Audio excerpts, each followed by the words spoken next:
ഇന്ത്യയിലെ ഒട്ടുമിക്ക ജനങ്ങളും ഇപ്പോൾ വളരെ സന്തോഷത്തിലും സമാധാനത്തിലുമാണ്. കാരണം എന്തെന്നല്ലേ, കഴിഞ്ഞ 1200 ദിവസമായി പെട്രോൾ ഡീസൽ വില കുതിച്ചുയരുന്നു എന്നുള്ളൊരു വാർത്ത നമ്മൾ എങ്ങും കേൾക്കുന്നില്ല. അതുകൊണ്ട് മനുഷ്യരൊക്കെ വളരെ സമാധാനത്തിലും സന്തോഷത്തിലും ഇങ്ങനെ കഴിഞ്ഞു പോവുകയാണ്. ഇതിൻ്റെ പ്രശ്നം എവിടാണെന്ന് ചോദിച്ചാൽ, ഈ കുറയുന്നില്ല എന്നുള്ളൊരു തോന്നൽ പോലും നമുക്ക് തോന്നിത്തുടങ്ങുന്നില്ല. നമ്മുടെ മനസ്സിൽ കൂടുന്നില്ല എന്നുള്ളൊരു ചിന്ത മാത്രമേ ഉള്ളൂ. പക്ഷേ ഡീസൽ പെട്രോൾ വില എന്തുകൊണ്ട് 1200 ദിവസമായി തുടർച്ചയായി ഒരേ സ്കെയിലിൽ തന്നെ പോകുന്നു എന്ന് ചിന്തിക്കുമ്പോഴാണ് നമ്മളുടെ മനസ്സിലേക്ക് ഇതെന്തുകൊണ്ട് കുറയുന്നില്ല എന്നുള്ളൊരു ചിന്ത രൂപപ്പെടുന്നത്. അവിടെയാണ് ഇതിൻ്റെ യഥാർത്ഥ പ്രശ്നം. അവസാനമായി ഇന്ത്യയിൽ പെട്രോൾ വില എപ്പോഴാണ് കുറഞ്ഞെന്നറിയാമോ? കഴിഞ്ഞ 2024 ലോക്സഭാ തെരഞ്ഞെടുപ്പ് ഇലക്ഷൻ കമ്മീഷൻ പ്രഖ്യാപിക്കുന്നതിന് 4 ദിവസം മുമ്പ് 2 രൂപ കുറച്ചു.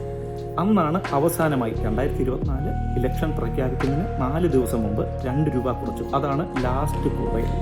അതായത് ബാല, കഴിഞ്ഞ 1200 ദിവസം 3 വർഷവും 4 മാസമായിട്ട് ആഗോള വിപണിയിൽ പെട്രോൾ ഉൽപ്പന്നങ്ങളുടെ, അതായത് ഒരു വീപ്പയ്ക്ക് $116 നിന്ന് ഇപ്പോൾ വെറും $65 ഇന്ത്യ പെട്രോൾ പ്രൊഡക്റ്റ് വാങ്ങുന്നത് ഒരു വീപ്പയ്ക്ക്.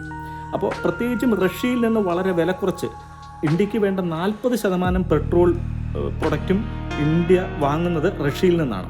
ഉക്രൈൻ്റെ യുദ്ധത്തിന് വേണ്ടിയിട്ട് ഇന്ത്യ ഫണ്ട് സംഭാവന ചെയ്യുന്നു എന്ന് പറഞ്ഞിട്ട് അമേരിക്ക ഇന്ത്യക്കെതിരെ താരിഫ്, അതായത് ടാക്സും മറ്റു കാര്യങ്ങളൊക്കെ ഏർപ്പെടുത്തി ഇപ്പോൾ ഒരു പ്രശ്ന ഇഷ്യൂസിലേക്ക് പോകുന്നത്. അതിനെക്കുറിച്ച് ഞാൻ പറയുന്നില്ല. എങ്ങനെയാണ് ഒരു ശരാശരി മനുഷ്യനെ ഈ പെട്രോൾ വില ബാധിക്കുക എന്നറിയാം. തമിഴ്നാട്ടിൽ നിന്ന് ഒരു ലോറിയിൽ പച്ചക്കറി ആയിക്കോട്ടെ, ഇവിടുന്ന് അങ്ങോട്ട് കേരളത്തിൽ നിന്ന് തമിഴ്നാട്ടിലേക്ക് ആയിക്കോട്ടെ, കേരളത്തിലേക്ക് വരുന്ന ഒരു ലോറി, അതിൻ്റെ കൂലി വളരെ കൂടും. അപ്പോൾ അതായത് ഉദാഹരണം പറഞ്ഞു കഴിഞ്ഞാൽ, ഒരു വീട് നമ്മൾ പണിയാൻ പ്ലാൻ ചെയ്യുമ്പോൾ സിമെൻറ്റും മണലും കട്ടകളും ഒക്കെ ഇറക്കാനായിട്ട് നമ്മൾ വണ്ടിയിൽ ലോഡ് ചെയ്യുമ്പോൾ ഒഴിക്കുന്ന പെട്രോൾ ഫ്യൂളിൻ്റെ വില കൂടുന്നതിനനുസരിച്ച് ഈ ചാർജ് കൂടും.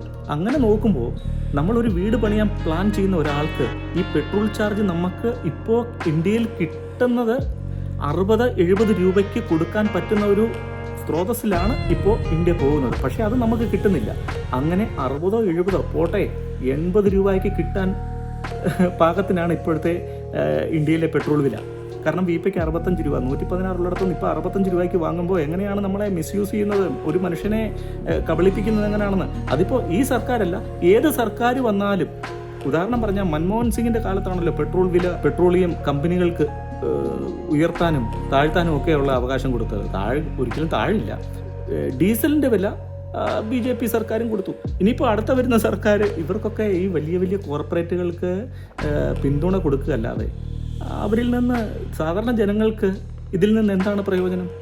70 രൂപയ്ക്ക് ഇന്ത്യൻ മാർക്കറ്റിൽ പെട്രോൾ കിട്ടുന്നുണ്ടെങ്കിൽ ഇന്ത്യയുടെ സാധാരണ ജനങ്ങൾക്ക് അതിൻ്റെ ഫലം അനുഭവിക്കാൻ പറ്റും. പച്ചക്കറികൾക്കായിക്കോട്ടെ, നമ്മളിപ്പോൾ കേരളത്തിലായിക്കോട്ടെ, ഏത് സംസ്ഥാനത്തായിക്കോട്ടെ, വിലക്കയറ്റം എന്തുകൊണ്ടാണ്?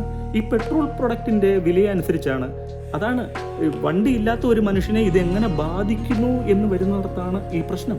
ഇല്ലാത്തവനും ഉള്ളവനും ഉള്ള അന്തരം ഇങ്ങനെ അങ്ങ് കൂടിക്കൊണ്ടേയിരിക്കുകയാണ്. പെട്രോൾ പ്രൈസ് ഒരു പരിധി വരെ ഗവൺമെൻറ്റിന് പിടിച്ചു നിർത്താൻ കഴിയും എന്നുണ്ടെങ്കിൽ 70-80 രൂപയ്ക്ക് നമുക്ക് ഇന്ത്യൻ മാർക്കറ്റിൽ പെട്രോൾ പ്രൈസ് കിട്ടാൻ പറ്റുന്ന സാഹചര്യം ഉണ്ട് എങ്കിൽ ഓരോ കുടുംബത്തിനും 10% നമുക്ക് അധിക ബാധ്യത ഒഴിവാക്കാം, അധിക എക്സ്പെൻസ് ഒഴിവാക്കാൻ പറ്റും ഓരോ വീട്ടുകാർക്കും. അത് വണ്ടി ഉള്ളവനും ഇല്ലാത്തവനും ഒക്കെ. അതോ നമ്മൾ 1 ലിറ്റർ അടിക്കാതെ ഫുൾ ടാങ്ക് പെട്രോൾ അടിക്കുന്നതുകൊണ്ട് നമ്മൾ ഈ വില വ്യത്യാസം അല്ലെങ്കിൽ വില കുറയുന്നില്ലെന്ന് അറിയാതെ പോകുന്നതാണ് എന്തോ.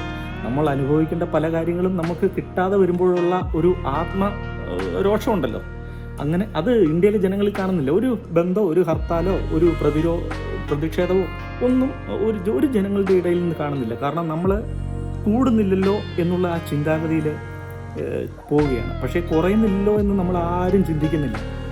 നോക്കൂ, ഇതിനകത്തിപ്പോൾ കൂടുതൽ ചിന്തിക്കാനൊന്നുമില്ല. വെറും സിമ്പിൾ.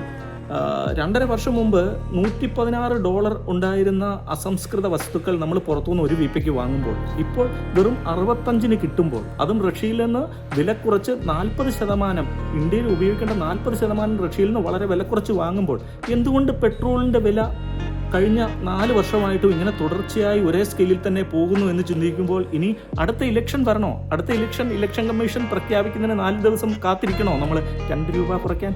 നോക്കൂ, എങ്ങനെയൊക്കെ കണക്ക് കൂട്ടിയാലും ഇന്ത്യൻ മാർക്കറ്റിൽ 70 രൂപയ്ക്ക് കിട്ടേണ്ട പെട്രോൾ 100ഉം 110ഉം ഒക്കെ കൊടുത്ത് നമ്മൾ വാങ്ങുന്നുണ്ടെങ്കിൽ ഇതിൻ്റെയൊക്കെ ഉത്തരവാദി നമ്മൾ തന്നെയാണ്, നമ്മൾ സാധാരണ ജനങ്ങൾ തന്നെയാണ്.